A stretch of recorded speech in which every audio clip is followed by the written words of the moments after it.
All right, well, I am currently in a place that I've never really spent much time in before, and that is the state of Maine, more specifically the city of Portland. And as the name implies, Portland, this is a port city with some deep historical roots, not only in shipping and shipbuilding, but also in military history. So Portland has roots that go all the way back to the Revolutionary War and beyond, and really all the way up through World War II. As a matter of fact, this was a very strategic location during the war, and in April of 1945, about 9 miles right out here, a ship called the USS Eagle was sunk by a German U-boat. Okay, so this was really kind of a battlefield or a battlefront during World War II. Well, today, pretty excited. We're going to do something I've never done before. We are going to hop on a water taxi, and we are going to head out to an island that has what I'm expecting to be some pretty interesting structures tied to the Second World War and before.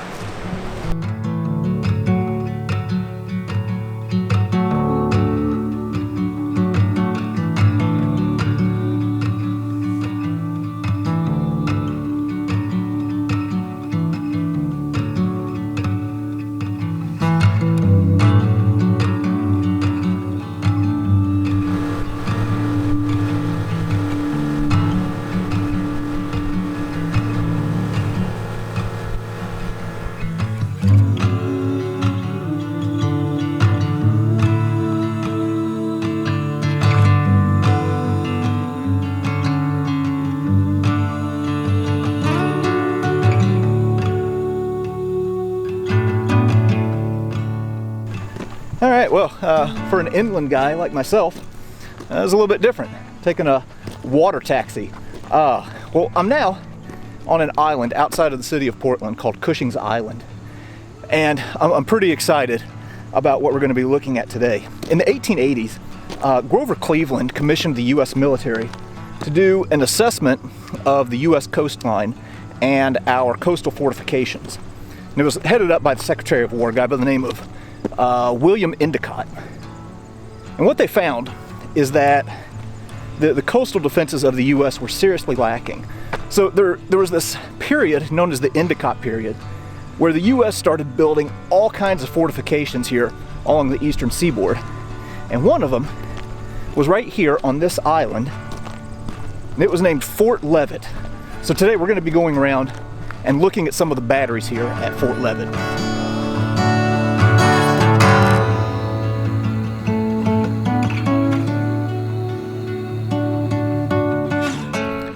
All right, we just got up to the first battery here at Fort Leavitt, and holy smokes, look at this place. Now, this battery was built, or at least modified during that Endicott period that I was telling you about, and then saw service during World War I, and then also World War II. Portland was the home of the North Atlantic Fleet for the U.S. Navy. So there was a lot of interest in protecting this area, especially with German U-boats patrolling the seas, and if things went really bad in Europe, protecting against a German invasion. And I'm always looking for somebody who is smarter than me and knows more than me anywhere I go. So now this is my friend Danny, and I say friend because we've known each other how long? About 10 minutes? Half an hour? Yeah. So anyway, Danny is the caretaker of this island, knows all kinds of stuff, so he's going to kind of walk us through some of these places.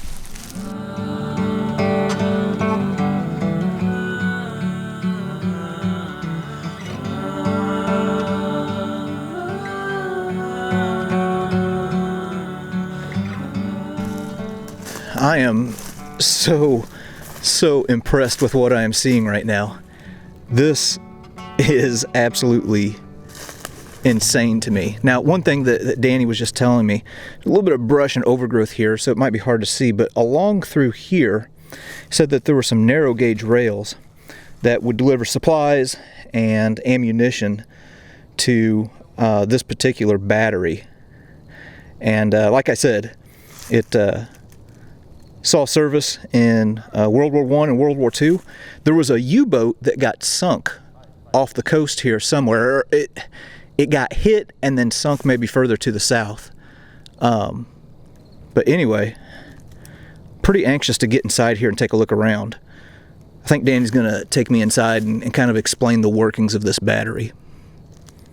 So in here we have the munitions storage area, and overhead we have these bridge cranes that would go out to receive the munitions, and in here they'd be stored. And from here they would go along these bridge cranes up to the elevator, which we just showed you how to operate. And they would come in here. See, they're all located closer together, and they would lower the munitions onto this elevator hoist. And from here, it would roll in and then go up, and there's the cradle that it would ride in to bring them up, and then they would lower them into the onto the bridge above. Over here is a electric motor, DC electric motor. That would operate the equipment, and it was also if there was mechanical manual backup to operate this unit, so it could be operated by hand or electricity. Golly, that is cool as heck. So right there is the cradle that he was talking about. So the shells would go right on that thing, and then they would crank it up. I guess that was so that their ammunition could be protected from like a naval hit if they're down here underneath this bunker. Exactly. Wow. And what you see here, these stalagmites, these stalactites, these are all from calcium when they poured the manufactured the concrete, and it's just bleeding out over the years. Interesting. So this is the top of the elevator, which brought the munitions to the main floor here. They were obviously 4 feet long and about 6 inches in diameter. They probably weighed almost 1,000 pounds, and they would roll out from the elevator and they'd hit these shock absorbers, and over here would be a cart, and they would flip this lever, the munitions would roll onto this, and then they brought back down on, and they would roll right onto the cart, and then from there they would bring them over to the 6-inch rifle that was awaiting them. So, and this is the door that was built to cover the opening for weather. That is amazing. And this is an original door. Oh wow. I didn't make it.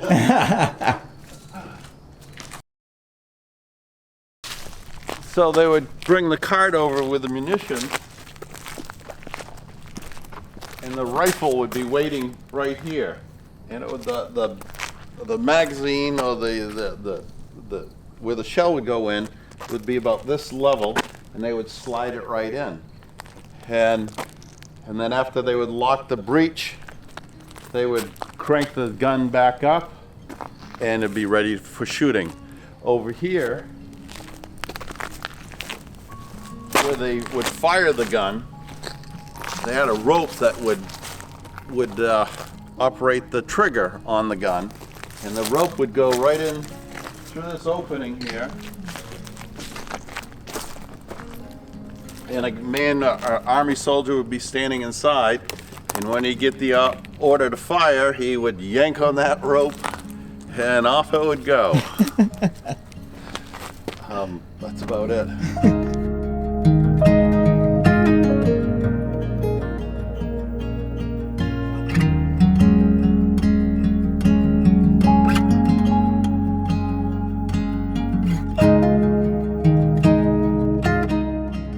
Okay, I'm up here on top of Battery Jackson right now, and one thing that Danny pointed out to me, if you look, you can see these little, these metal bars. I don't know if you'll be able to see them. They kind of go all the way down the perimeter of this battery.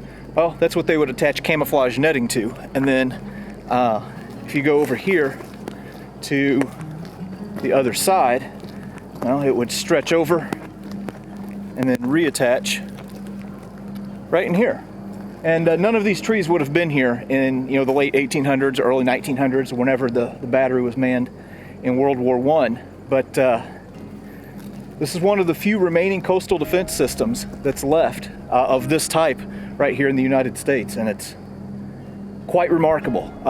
This is something that, man, if there was ever a place that the government should pour money into to preserve, it would be this one.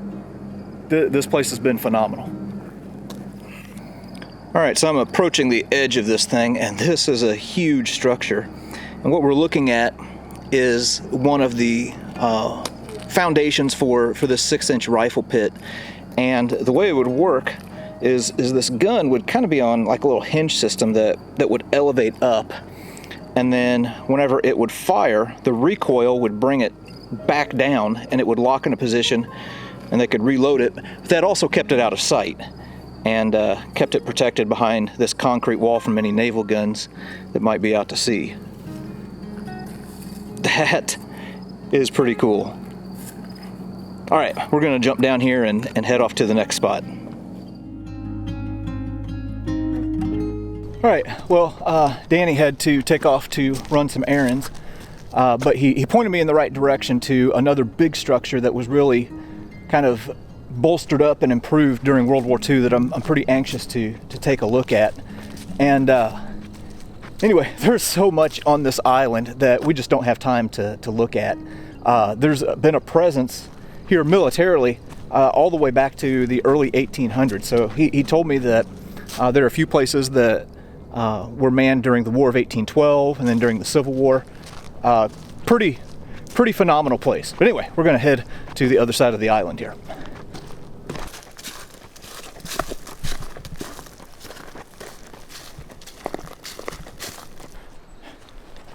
Okay, so I just left one of the other batteries here and was walking along here in the woods, and take a look at what I just found. Just plopped here in the middle of the woods. So I'm gonna have to confirm it, but that looks like an observation tower. I'll go up here and take a look. Not gonna lie, I don't 100% know what I'm looking at right now, but my guess is that this is an observation tower that was built during World War II in preparation for a possible Nazi invasion. Oh, and it appears that it has some steps that we can maybe go up. Okay, I ditched my heavy backpack and yeah, we're gonna go up this thing and just see what it looks like and hope that it is structurally sound. All along through here at every level you can see these windows that are of course designed to shoot out of, which seems kind of cool, but I don't know that I care for this design. It's so tall that it seems to me like a naval gun would be able to take it out pretty easy. So I don't know.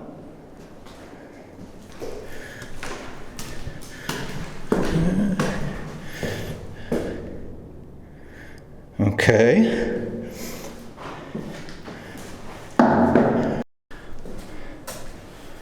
All right.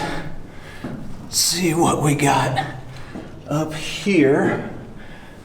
Oh man. Dang.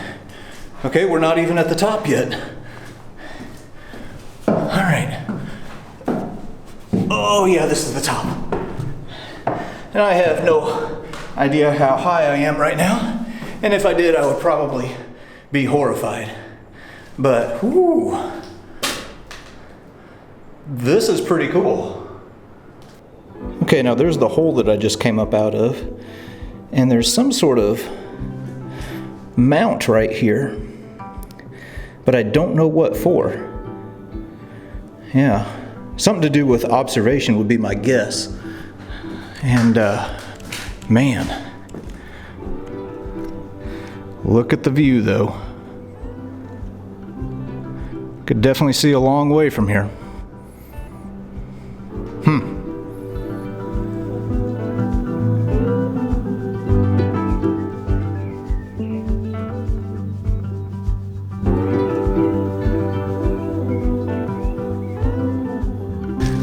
All right, I'm already in love with this island, but the battery that I'm looking for next is the one that really has me excited. Battery Foot was originally built in World War I and had two 12-inch gun emplacements, and they built it, you know, in anticipation for, you know, a coming attack from Germany if things went really bad. Well, the war ended before they could complete it, but in World War II, they ended up, I actually think I see it, in World War II, they ended up improving Battery Foot and putting like a casemate or a concrete lid over the top of it, just in case things went really bad over in Europe and Hitler ended up trying to launch an invasion of the eastern seaboard. And yeah, right here. Here is the entrance to Battery Foot. Okay, so I'm going to be honest, I don't know exactly what I'm walking into here, but I'm thinking that it's going to require a light. Okay, I just got my light fired up here, and looks like some of this might be used as boat storage now. Interesting. And I'm not even sure what we have here. Oh gosh, some big tunnel. I'm gonna go ahead and walk down here, but this is starting to look like something from a really bad horror movie. Out here in the woods of Maine, going into a dark tunnel by myself. Okay, not even lying, this really is creepy as heck. Huh.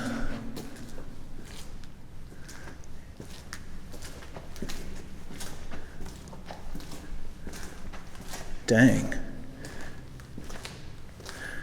Got some sort of storage facility in here. I'm gonna go in here and hope that I don't die. Yeah, so there's that. I'm guessing that, I don't know exactly what I'm looking at here, to be honest. Some of it could be ammunition storage. Some of it could be troop quarters. I don't know. All I know is that, oh gosh, we have, this is, holy cow, this is an insanely huge complex. Look at this old gate. Holy cow, this is cool. And creepy. All right, so I'm not gonna lie, this is seriously the dangest thing I've ever seen. I didn't even see bunkers like this whenever I was, you know, going through France, looking at German bunkers. This is just a maze down here. Like I said, kind of creepy, but extremely fascinating.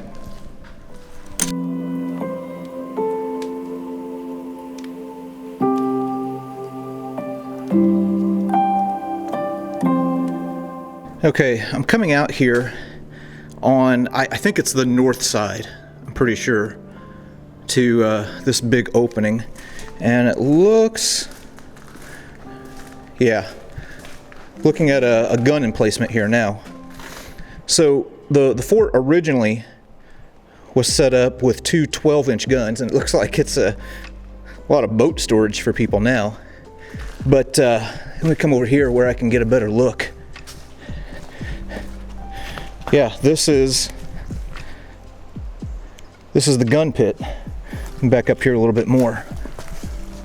That is really, really fascinating that we have a big structure like this right here in the United States. Wow.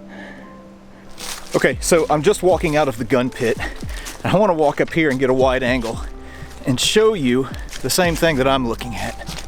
Just look at this structure right here. It doesn't feel like I'm in Maine. It feels like I'm on the coast of Normandy exploring a German fortification right now. The fact that this even exists is so incredibly interesting and cool to me. Don't even have words. That is awesome.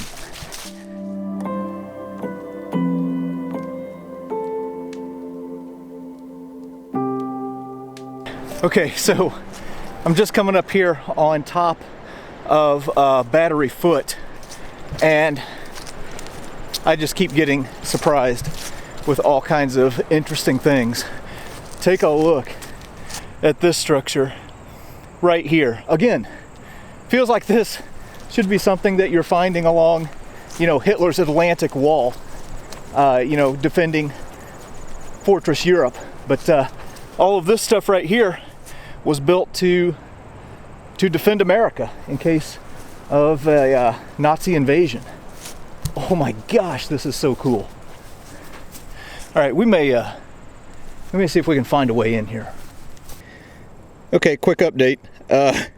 It turns out there's not a way in there from up here. So I'm guessing that I would have to go back into the darkness to get access to this observation bunker. But I'll try and come out here and show the view. So I am way the heck up here on the top of this island, and got quite a bit of trees in the way right now, but you can see a little bit of the view that this would offer. Wow.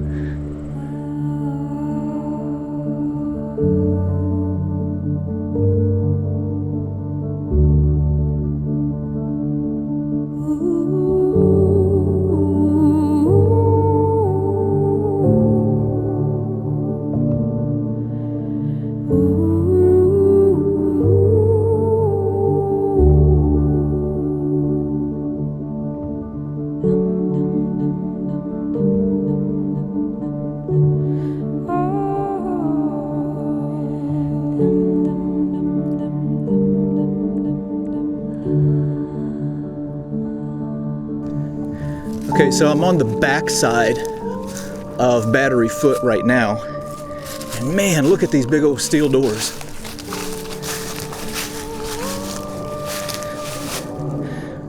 I'm gonna be honest, I don't know exactly what I'm looking at right now. I think I'm in the middle of the battery, but that might not be completely right. I am gonna go up here and take a look at this though, and see if I can fall. Oh, wow. What the heck is this? Huh. Interesting. Yeah, don't know what I'm looking at, but it's cool. Okay, so that spot that I was just looking at must have been the door that would take you like to the middle of the battery and maybe up to that observation bunker, because here we are on the south side. You can see 1942 Battery Foot. So I'm guessing that over here, yeah, I can see it from here, this is where the other 12-inch gun emplacement would have been. Now here there aren't as many boats on this side, and you can see this gun pit a little bit better. I still just can't get over this. And then, like I said earlier, in World War I, this would have all been an open gun pit. And then in World War II, since aerial combat was now a thing, well, they ended up casemating it in order to protect these guns. Wow.